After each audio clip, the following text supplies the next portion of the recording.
আসলে সত্যি কথা বলতে আমরা এই কন্ডিশনে আগে কখনো খেলিনি। আমেরিকা এই কন্ডিশনে সবসময় খেলে, আমরা তাদের দেখে শিখেছি।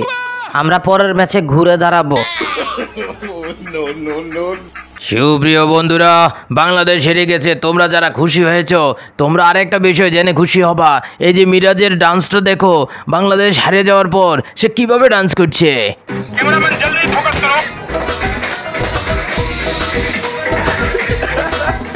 সত্যি কথা বলতে কি, মিরাজ আমারে কল দিছিল ম্যাচের আগে, বলল যে তোমাদের ওই ভারতীয় তারপর নিউজিল্যান্ডের প্লেয়ারগুলো আছে না, তাদেরকে নামাই দিবা, দেখবা বাংলাদেশ হাইরে গেছে। আরে ট্রাম্প কাকু, তোমারে তো আমি আগে কইছিলাম তোমরাই জিতবা, তোমরাই খেলা দিছ, সেই খেলা। অভিনন্দন অভিনন্দন। মনে আছে নি ওই সৌদি আরবের লোকে 2টা খুরমা খেজুর খাইয়া বিশ্বকাপটা লই গেছিলাম। শান্তকে বলা যায় না, এখান থেকে শিক্ষা যদি লইতে পারে তাহলে শান্ত দেখবা প্রতি ম্যাচে ভালো খেলবে। ও যেখানেই খেলুক, ও মাঠে খেলুক, যেখানেই খেলুক না কেন, বাট খেলুক। আরে মেসি ভাই, আপনি এগুলা কি বলেন? এগুলা আমারে লইছে না, কত ম্যাচ জিতে এলাম, বুঝলা গেছে। বদদুয়া লাগছে, বদদুয়া। আরে মিরাজ, আমারও তো বাদ দিছে টিম থেকে, আমি কিছু মনে করি নাই, কিন্তু বাটি চালান তো ভুলি নাই, খেললা দিছি একদম। আরে মিঠুন ভাই, মনে আসেনি ওই টাইম আউট হয়েছিলাম আপনার গোলকে? এটার মূল কারিগর কাটা জানেন? আমার বন্ধু সাকিব না, ওই যে শান্ত, বর্তমান অধিনায়ক। আরে ম্যাঞ্জেলো ম্যাথজ, বেশি কথা কইও না। এক ম্যাচ খারাপ খেলছি তো কি হয়েছে, সামনের ম্যাচে ভালো খেললে কামব্যাক করবো।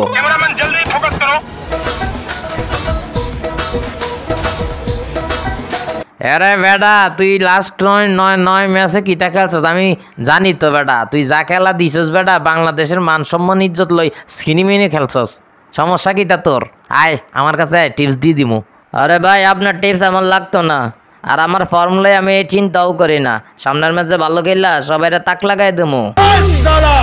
মারবো এখানে, লাশ পড়বে শ্মশানে। আরে ভাই, অনেক হয়েছে, শান্তকে দল থেকে বাদ দেওয়া দরকার, তাইলে আমি ক্যাপ্টেন্সি পাবো।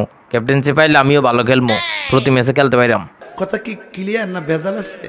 এরে পোলাপান, আমারে মনে রাখিস, আমি কিন্তু কইছিলাম, মনে আসেনি? আমারে মনে পড়ে ভাই। আপনার তো বিসিবির লগে সমস্যা, এই সমস্যাগুলো না থাকলে আমি আর আপনি রিল্যাক্সে মিয়া খেলতে পারতাম। एकदम इन्होंने वक्त बदल दिया, जज्बात बदल दिए। ओ भाई, मारो मुझे, मारो। আমি শান্তকে কাছ থেকে চিনি। Shanto is one of the best finisher in the world. I think one day he finished Bangladesh cricket. আরে ভাই, তাদেরকে ভুয়া বললেন না, ভুয়া হইলাম আমরা। এত ইনজুরির পরে কষ্ট কইরা কামব্যাক করলাম, ইন্টারন্যাশনাল ক্রিকেট খেলবো, তো আমাকে নিলই না। এখন তারা জেতার আগে হেরে যাচ্ছে। हमारा मर्जी है, हमारा दिस इज आवर टारगेट, नहीं जीतेगा। রাসেল, পিচের কি অবস্থা? খুব টেনশনে, বাংলাদেশের ব্যাটিং লাইন আপ লইয়া খুব টেনশনে আছে, সামনের ম্যাচে যে কি হবে। আরে রাসেল ভাই, দুশ্চিন্তার কি আছে? ভালো খেলি আর খারাপ খেলি, আমরা তো অটো চয়েস, প্যারা নাই, চিল।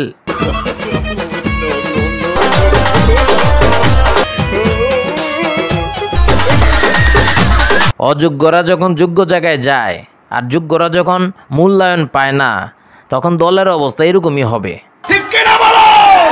ভাই শান্ত, তোমারে বল করতে কইলো, বল করলা না কেন? আরে বেটা, ম্যাচটা হাইরা গেছে দেখিও তো বেটা, এত কথা হইতেছে, আমি কেন বল করলাম না? তোর মনে প্রশ্ন আসছে, বিষয়টা বুঝোস নাই? খেলা দিছি। एकदम इन्होंने वक्त बदल दिया, जज्बात बदल दिए। ओ भाई, मारो मुझे, मारो। পোলাপান, হেব্বি মজা পাইতেছো না? বাংলাদেশ হাইরা গেছে, আমিও খুব মজা পাইছি, হেব্বি মজা।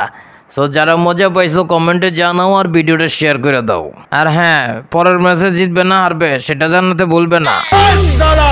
মারবো এখানে, লাশ পড়বে শ্মশানে।